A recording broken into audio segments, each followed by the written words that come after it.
万水千山总是情，那难修的焊机不修行不行？不行，难修也得修。放好几天了，哎呀，又被弄负电烧了，修负电。电压没有，还有50伏。负电负载短路，拆。好，这个击穿了，这个击穿了，换上这个。开机测试，试试看怎么样？看看冒烟不冒烟了。装了，正常了。数字显示也有了，搞定。好嘞，不发热。装好了再试一下。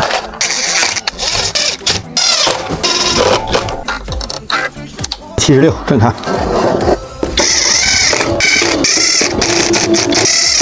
啊，它这个玩意儿是这种头没有啊？对紧了啊，死活别撒手，撒手了就把人家那儿给烧坏了。OK， 一切正常，完美修复。这个就是跳是吧？不动不跳，一动就跳。电源器不好使了。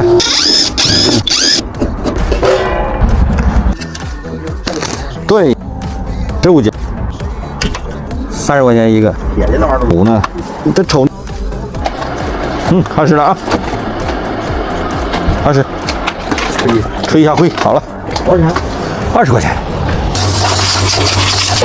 360买好的买便宜。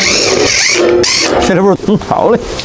好了，哎，再来啊，都不通电了。啊，使唤就突然就断电了，哦，那就好，我换就开关的事。啊，这开关能换不？啊，改了呢？没事，我换了开关它就不坏了。不是这开关，开关坏了啊。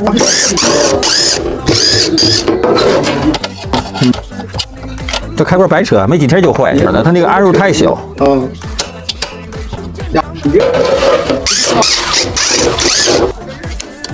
好了，你俩这都完了。下一个，改这个开关也更白扯。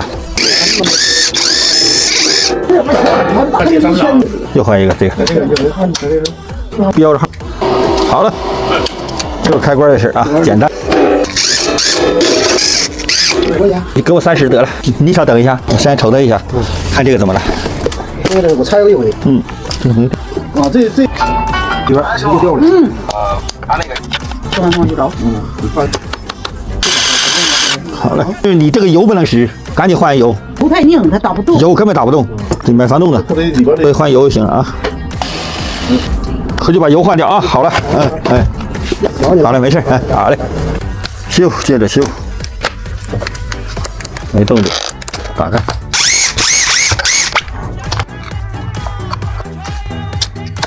看控制板有没有驱动，这个放进去，看看有动静没有。开关坏了。